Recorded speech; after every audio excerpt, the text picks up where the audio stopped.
வங்கதேச தேசியவாத கட்சியின் செயல் தலைவராக இருந்து வருபவர் தாரிக் ரஹ்மான். கடந்த 17 ஆண்டுகளாக லண்டனில் வசித்து வந்த இவர் தற்போது மீண்டும் நாடு திரும்பியுள்ளார். அடுத்த ஆண்டு நடைபெறவுள்ள பிரதமர் தேர்தலில் தாரிக் ரஹ்மான் வெற்றி பெற அதிக வாய்ப்பு இருப்பதாக கூறப்படும் நிலையில் அவரது வருகை அந்நாட்டு அரசியலில் முக்கியத்துவம் வாய்ந்ததாக மாறியிருக்கிறது. வங்கதேசத்தின் முன்னாள் பிரதமரான ஜியாவுர் ரஹ்மானின் மகன்தான் தாரிக் ரஹ்மான்.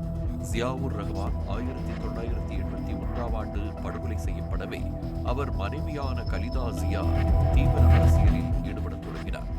1991ஆம் ஆண்டு நடைபெற்ற தேர்தலில் வெற்றி பெற்று வங்கதேசத்தின் முதல் பெண் பிரதமராக பொறுப்பேற்ற அவர் 2001இல் நடந்த தேர்தலிலும் வெற்றி பெற்றார்.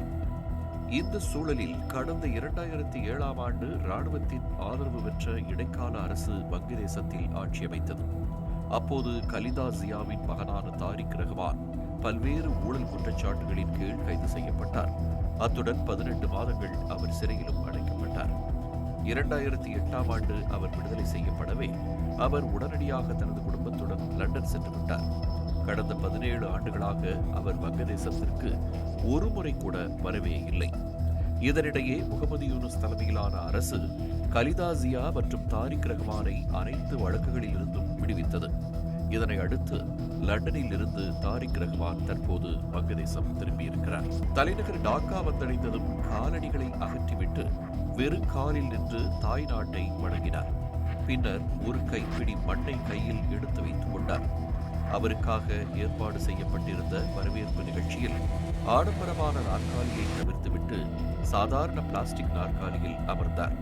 தாரிக் ரஹ்மானின் இந்த செயல்பாடுகள் அனைத்தும் அவரது கட்சியினர் மற்றும் வங்கதேச மக்களிடையே நன்மதிப்பை ஏற்படுத்தியுள்ளன. லட்சக்கணக்கான தொண்டர்கள் மத்தியில் உரையாற்றிய அவர் மார்ட்டின் லூதர் கிங்கின் ஐ ஹாவ் அ ட்ரீம் என்ற புகழ்பெற்ற வரியை மேற்கோள் காட்டி பேசினார்.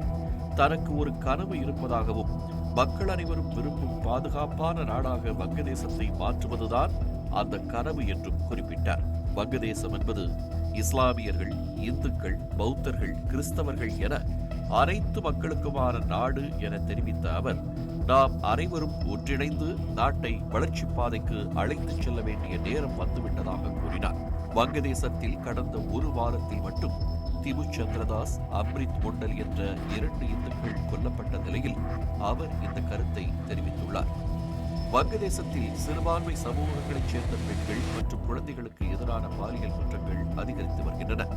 அந்நாட்டில் நடப்பாண்டில் முதல் 3 மாதங்களில் மட்டும் 342 பாலியல் வன்கொடுமை வழக்குகள் பதிவு செய்யப்பட்டுள்ளதாக புள்ளி விவரங்கள் தெரிவிக்கின்றன.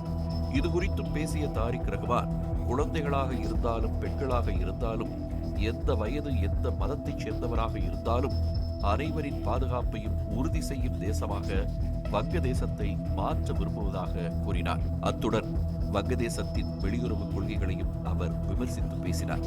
குறிப்பாக முகமது யூனுஸ் அரசு இந்தியாவிடம் மோதல் போக்கும் சீனா மற்றும் பாகிஸ்தானுடன் நெருங்கிய உறவும் கொண்டிருக்கிறது. இதற்கு எதிர்ப்பு தெரிவித்த தாரிக் ரஹ்மான், வங்கதேசம்தான் நமக்கு முக்கியம், மாறாக டெல்லியோ பாகிஸ்தானோ அல்ல என்றும் குறிப்பிட்டார். அத்துடன் இந்தியாவுக்கு எதிராக செயல்படும் ஜமாத்-இ-இஸ்லாமி போன்ற அமைப்புகளையும் அவர் கடுமையாக விமர்சித்தார். வங்கதேச தேசியவாத கட்சி தொடக்க முதலே இந்தியாவுடன் நல்லுறவை கொண்டிருக்கிறது. பிரதமர் மோடி வங்கதேசத்திற்கு சென்றிருந்த போது கூட கலிதா ஜியாவை சந்தித்து பேசியிருந்தார். கலிதா ஜியா தற்போது உடல்நலம் பாதிக்கப்பட்டிருக்கும் நிலையில் அவர் விரைவில் நலம் பெற வேண்டும் என்றும் பிரதமர் தெரிவித்திருந்தார். இந்நிலையில் தாரிக் ரஹ்மான் அடுத்த பிரதமராக பொறுப்பேற்கும் பட்சத்தில் இரு நாட்டு உறவும் சுமூக நிலையை எட்டும் என்று எதிர்பார்க்கப்படுகிறது. மதுரை மக்களே, மதுரை சிட்டிக்குள்ள அதுவும் உங்க பட்ஜெட்குள்ளேயே பிளாட் வாங்கணுங்கிற கனவு இப்போ கைக்கூடி வந்தாச்சு. மதுரையின் முதல் ப்ராஜெக்டில் ரோட்டுக்கு காசு இல்லாததால் 72 மணி நேரத்தில் 533 மனைகள் விற்கப்பட்டன. மீண்டும் ரோட்டுக்கு காசு இல்லாமல் பிரீமியம் வில்லா மனைகளை மதுரை வேலம்மாள் மருத்துவக் கல்லூரி அருகில் அறிமுகப்படுத்துகிறோம். Launching G Square Vagay Crest, Madurai Velammal medical college அருகில். Early bird price RERA approved villa plots வெறும் 9.9 lakhs %. சிட்டிக்குள்ள பிளாட் உங்க கனவு வீட்டுக்கான perfect spot. For bookings call